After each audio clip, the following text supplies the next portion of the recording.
Assalamualaikum warahmatullahi wabarakatuh. Alhamdulillahi rabbil alamin wa bihi nasta'in wa ala umuri dunya waddin wassalatu wassalamu ala asrafil anbiya'i wal mursalin sayyidina Muhammadin wa ala alihi wa sahbihi ajma'in, amma ba'du. Qala Allah ta'ala fil Qur'anil Karim, a'udzu billahi minasy syaithanir rajim. Bismillahirrahmanirrahim. Yarfa'illahu alladhina amanu minkum walladhina utul ilma darajat. Wa qala Rasulullah sallallahu alaihi wasallam, kun aliman aw muta'alliman aw mustami'an aw muhibban wala takun khamisan fatahlikahu.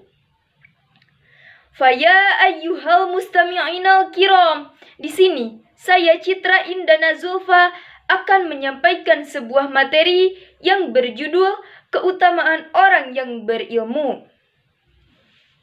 Secara umum, istilah guru dapat didefinisikan sebagai seseorang yang mengajarkan suatu pengetahuan dan mengajarkan suatu ilmu, baik dalam lembaga formal maupun lembaga non-formal. Sebagai agama yang mulia, Islam sangat mewajibkan umatnya untuk menuntut ilmu. Orang yang mempunyai ilmu dapat menyerukan kepada kebajikan dan mencegah dari keburukan. Bahkan, mereka digolongkan sebagai orang-orang yang beruntung, baik di dunia maupun di akhirat. Hal itu seperti tercermin dalam salah satu ayat Al-Quran, surat Ali Imran ayat 104, yang artinya, dan hendaklah ada di antara kamu segolongan orang yang menyeru kepada kebajikan, menyuruh kepada yang ma'ruf, dan mencegah dari yang mungkar. Ayat itu berkaitan dengan hadis Rasulullah Shallallahu Alaihi Wasallam kepada Abu Darda. Kunna aliman, au muta'alliman, au mustami'an, au muhibban, wala takun khomisan fatahlikahu. Yang artinya, jadilah engkau sebagai seorang yang berilmu, atau pembelajar, atau penyimak ilmu, atau pecinta ilmu. Namun, janganlah kau jadi yang kelima, niscaya engkau akan celaka. Hadis riwayat Al-Baihaqi. Berikut adalah ayat 18 surat Ali Imran yang menyatakan keutamaan orang yang berilmu. A'udzu billahi minasy syaithanir rajim. Bismillahirrahmanirrahim. Syahidallahu annahu la ilaha illa huwa wal malaikatu wa ulul ilmi qa'iman bil qist, yang artinya Allah Ta'ala menyatakan bahwa tidak ada Tuhan selain Dia yang berhak disembah, yang menegakkan keadilan. Para malaikat dan orang-orang yang berilmu juga menyatakan demikian. Ayat yang cukup populer untuk mengangkat kedudukan orang yang berilmu adalah Quran Surat Al-Mujadalah ayat 11, yang artinya Allah akan meninggikan orang-orang yang beriman di antaramu dan orang-orang yang diberi ilmu pengetahuan beberapa derajat.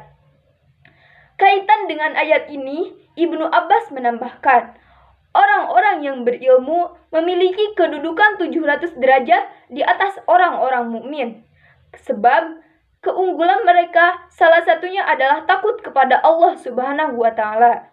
Berdasarkan surat Fatir ayat 28, yang artinya sesungguhnya yang takut kepada Allah di antara hamba-hambanya hanyalah orang yang berilmu.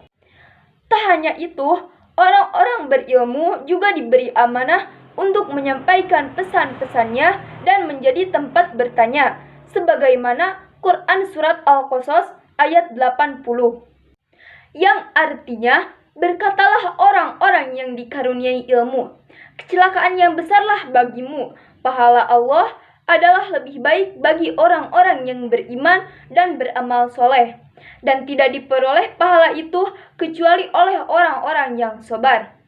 Masih banyak lagi ayat yang menunjukkan kedudukan dan keutamaan mereka. Sementara dalam hadis, Kedudukan dan keutamaan orang yang berilmu dapat kita jumpai dalam puluhan, bahkan mungkin ratusan sabda Rasulullah Shallallahu Alaihi Wasallam. Antara lain, al-ulama'u warasatul anbiya, yang artinya orang yang berilmu adalah pewaris para nabi. Bayangkan betapa tingginya kedudukan orang-orang yang berilmu hingga menyandang gelar sebagai pewaris para nabi. Sedangkan tidak ada kedudukan yang lebih tinggi di atas para nabi dan rasul. Keunggulan lainnya adalah orang berilmu juga dimintakan ampunan oleh semua yang ada di langit dan bumi, di antaranya oleh para malaikat.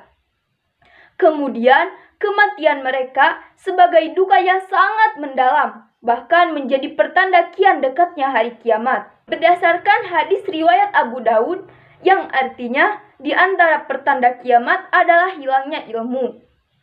Sementara hilangnya ilmu, menurut hadis lain terjadi dengan kematian orang-orang yang berilmu. Di alam kubur, mereka juga mendapatkan pahala yang terus mengalir.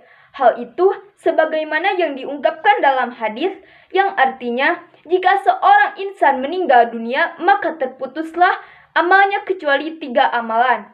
Yang pertama, sedekah yang mengalir. Yang kedua, ilmu yang bermanfaat. Dan yang ketiga, anak soleh yang selalu mendoakan orang tuanya. Hadis riwayat Tirmizi. Demikianlah materi yang dapat saya sampaikan. Mohon maaf apabila banyak kesalahan dan kekurangan, karena saya masih dalam tahap belajar.